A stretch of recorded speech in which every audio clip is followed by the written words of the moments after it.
you're going to do it, the audit should be worth it. The problem is, audits are hard. Yet we've issued over 20,000 reports to 2,000 clients worldwide. That's the name of the game. I mean, that's how you learn with computers. Something's broken, I gotta fix it. Cybersecurity and compliance will no longer be a mystery. Hey everyone, welcome back into our cybersecurity mission. My name is Allie Krings. Today I'm so excited. We're sitting down with Peter Kraus. How are you, Peter? I'm doing wonderfully. I'm super excited to chat with you because you guys might not know this, but I interviewed Peter before. Yes, she did. And I completely botched it. I think it was the other way around, but that's very nice of you. No, I appreciate it. Quite literally, I didn't record the audio. So, Peter, thank you so much for sitting down with me again. I'm gonna try not to mess up the audio this time, but don't hold me to it. Okay, cool. We could have dubbed it though, and that could have been way more interesting, I think. So if you see my mouth moving and different words are coming out, know that we are just dubbing this, yes. Okay? But Peter, you're here at KirkpatrickPrice. You are a senior solutions developer. Yes. That sounds pretty serious. It feels pretty serious at times, yeah. I enjoy it though. It's good. I like a challenge. So what does that mean? What does that mean? Yeah, what do you do? Man, let's see. What do I do? I write features. I fix bugs. What do I do? I help mentor the junior developers, and So I'm sure there's more, but it escapes me. just a little bit of everything. Yeah. You know, we're going to dive in a little bit more to the cybersecurity of what you do today, some areas that you're interested in, but I always think it's really fascinating hearing people's backgrounds on how they got here. Okay. So will you tell us, how did you get introduced to cybersecurity? What was your first kind of experience with it? Cybersecurity, to be honest, I wasn't really exposed to it at all until I started working at KirkpatrickPrice. Okay, that's a lie. Because I know you were in 3rd grade and writing code. Oh, Does yeah. that count as cybersecurity? I mean, I don't think it was cybersecurity. It was more code. I don't know what you want to call it. But yeah. So in 3rd grade in New Jersey, we had computers. We had old Apple IIs, and instead of like a disk drive, they had a tape drive with like a literal cassette, you know, and we would save our files on that and take them home. I can't believe this. I was in 3rd grade just learning cursive. I remember we had these like really small machines that we could practice typing on, and it would show us like maybe 2 lines at a time. It wasn't a computer though. So I love that in New Jersey they're like, hey, let's get these kids ready. Let's go ahead and teach them code at 9 years old. Yeah. It was cool. That was up in New Jersey though. I moved to Florida and things were drastically different. Yeah. Like we didn't really have computer labs until high school. Wow. So do you think, starting then, like as a 3rd grader, it just kind of piqued your interest? Yeah. I've always been kind of interested in it after that. I moved down here and my grandfather had a computer and he would have me like format his disks whenever he'd get like a new stack of disks, and I'd be like, format A, and just That's so funny. do that. And then, he gave me his computer when he got a new one. I got the old one, and my parents got me a modem for it, and I'd like call up BBS services and stuff like that. It was cool. So you're 10 years old now, right? I think today, like, there's such a big conversation with parents about, should our kids have cell phones? They're in 7th grade. Should they have computer access? How to set parental controls? As a 4th grader, what are you doing on the computer? There wasn't much I could do on the computer back then. It was, if somebody had like a disc of games, like that's something I could do. But as far as like internet or networking or something like that, I could just call this one phone number that my friend told me about, that he was also on this bulletin board service, and I could chat with him. I could chat with like other people in the area. It was mostly people like within the same, area code. It's so fascinating because there's I think so many like leaps and bounds, and we hear all kinds of different stories about how people get introduced to cybersecurity, get introduced to computer work, and not often do we hear it starting at such a young age. So I think that's really, really cool. Now, flash forward, senior solutions developer, basically you solve problems, right? Yeah, yeah. What kind of problems do you solve? Mostly, You stump me.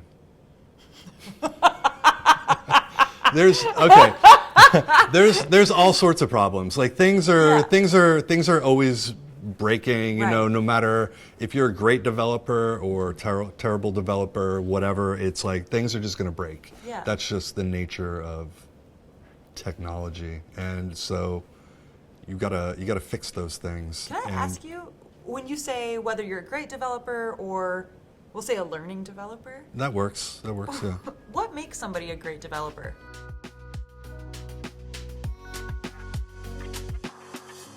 I'd say someone who is open to feedback, someone who wants to learn new things, someone who isn't, sometimes people can get, the older they get stuck in their ways and they don't want to do things differently. And I've been doing it this way for so many years, so why should I change now? You know, I think so many people could say that about a myriad of things in their lives, Oh, right? yeah. Whether it's like cooking at home, you always like to do it in a certain order, or if it's at work, you always have these systems, right? But when you work in cybersecurity, you can't really have that comfort zone almost, because every day it feels like there's like a new technology that's coming out. Yeah, every day there's a new technology. Every day, like something, I don't know, you'll think it's going to be like a great day and you're just going to be heads down working on whatever all day, but then all of a sudden, like, the alarms go off and you need to go and fix this thing, that just make it constantly go wants to away. break. Yeah. So I wanted to talk to you a little bit about continuous integration or continuous deployment. Okay. And because here in our cybersecurity mission, our goal is really to empower those in the cybersecurity space, but also to educate others. So if you are learning for the first time with me, I'm going to ask some of those really beginner questions. So my first question is, what is continuous integration? Continuous integration, I'd say, is being able to write code and have it all deployed pretty much programmatically with like a series of checks. For example, I write this feature, I submit a pull request, merge request, someone else reviews it, and they say it's good to go. Before it can be merged, there's a series of checks that need to happen. Okay. One of them is someone needs to approve the code. Then there's programmatic checks that happen. We do this all with GitHub CI. And there's a test suite. Whenever you write new code, you need to write tests for it, make sure that everything's covered.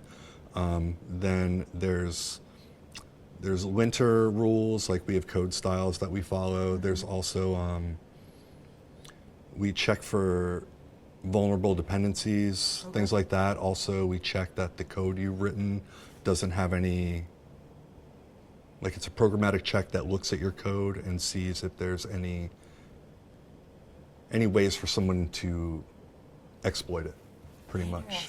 So once all those pass, the code can then be deployed into production.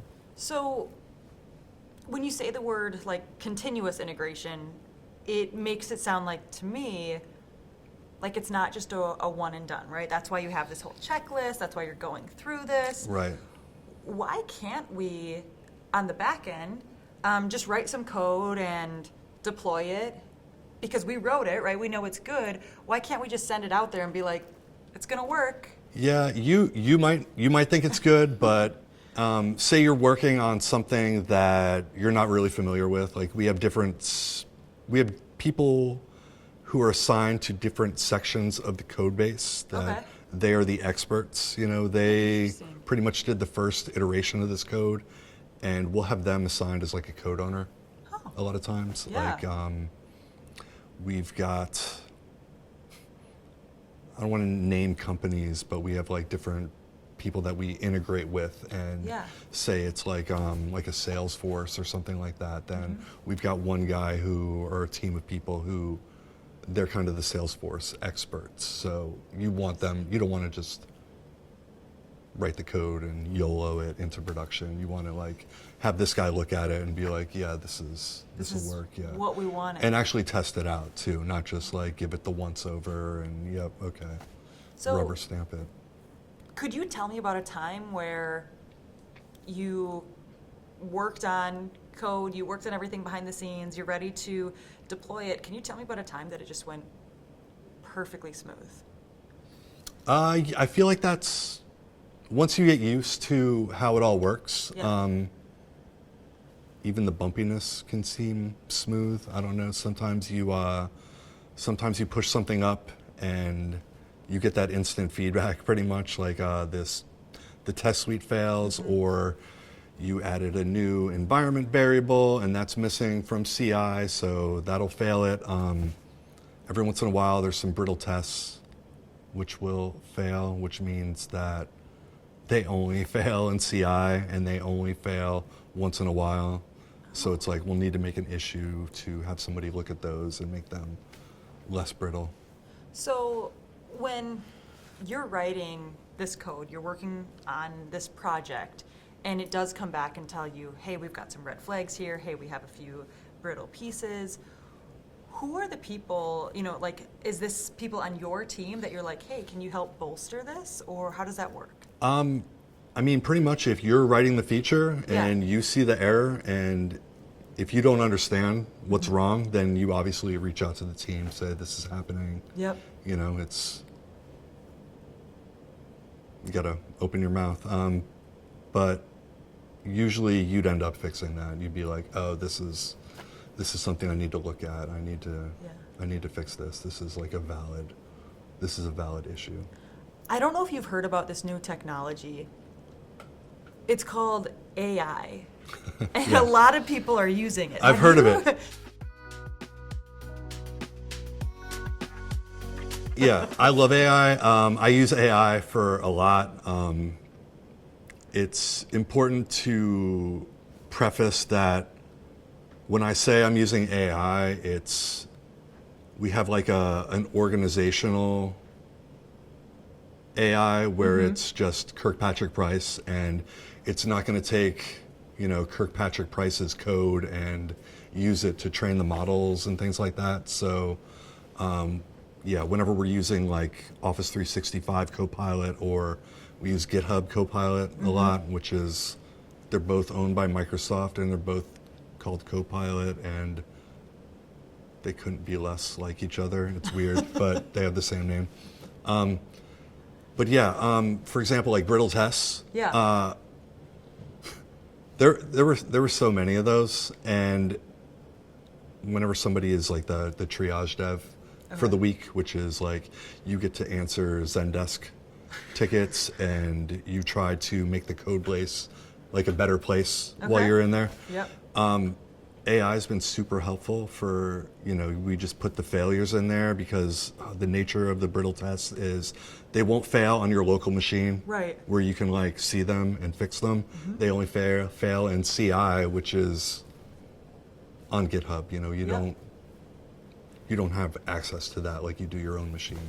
So we can take a lot of those failures and put them into, AI, and it'll offer a fix. Yeah. Sometimes it'll see things that you didn't notice just because it's a computer and you're not, So we each have our own Yeah. pros and cons. So many people are nervous about AI, respectively, because AI does have just so many capabilities, has superpowers in one sense. What would you say to developers who maybe haven't quite tried using AI? Why should someone maybe introduce it to their work? I think... Or do you not think that it's necessary for everybody?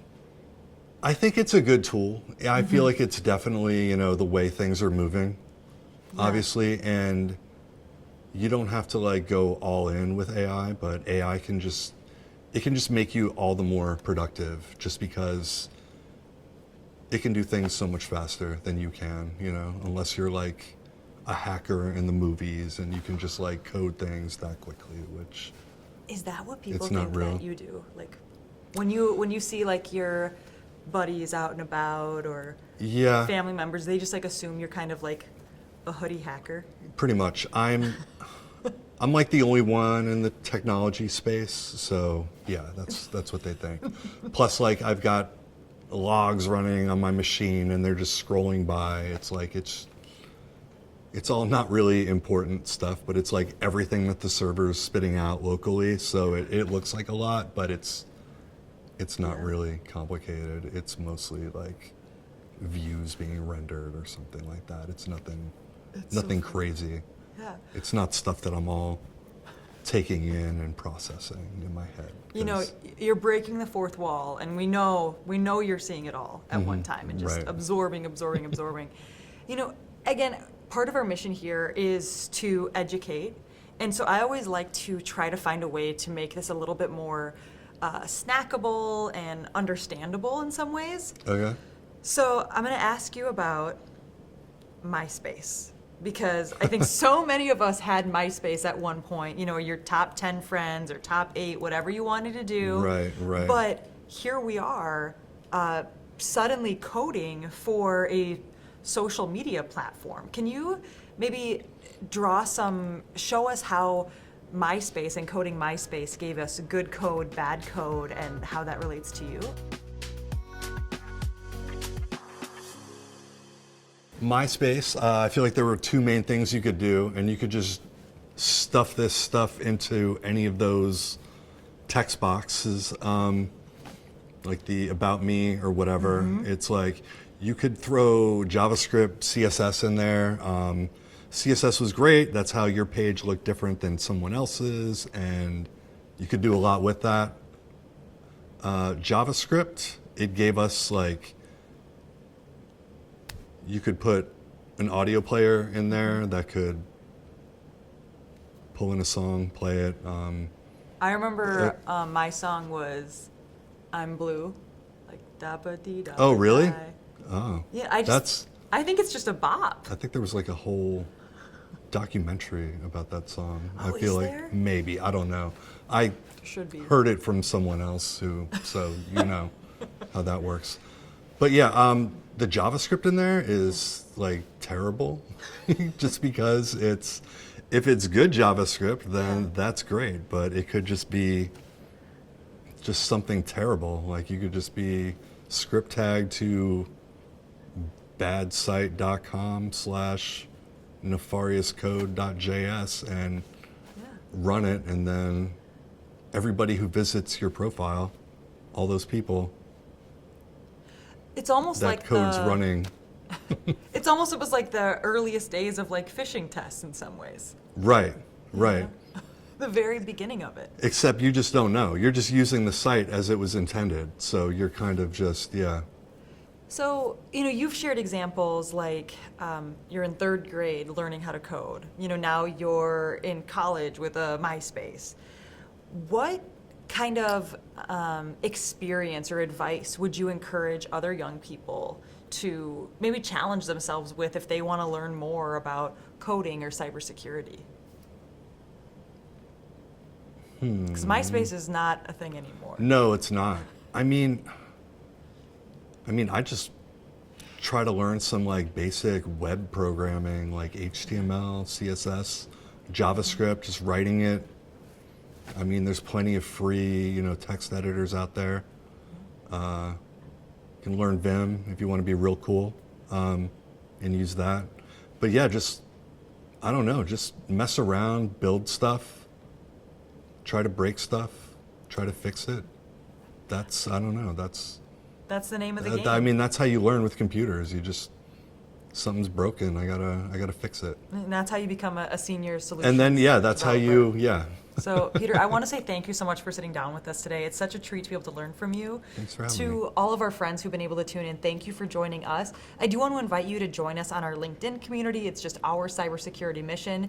If you do have any questions for Peter about other topics, or if you want to learn some more, go online to KirkpatrickPrice.com/podcast, and we'll see you guys again soon. Thanks, guys. When you work with a Kirkpatrick Price cybersecurity auditor, you work with someone who's been in your shoes. Let's see what the next expert is ready to share to support you in your cybersecurity mission.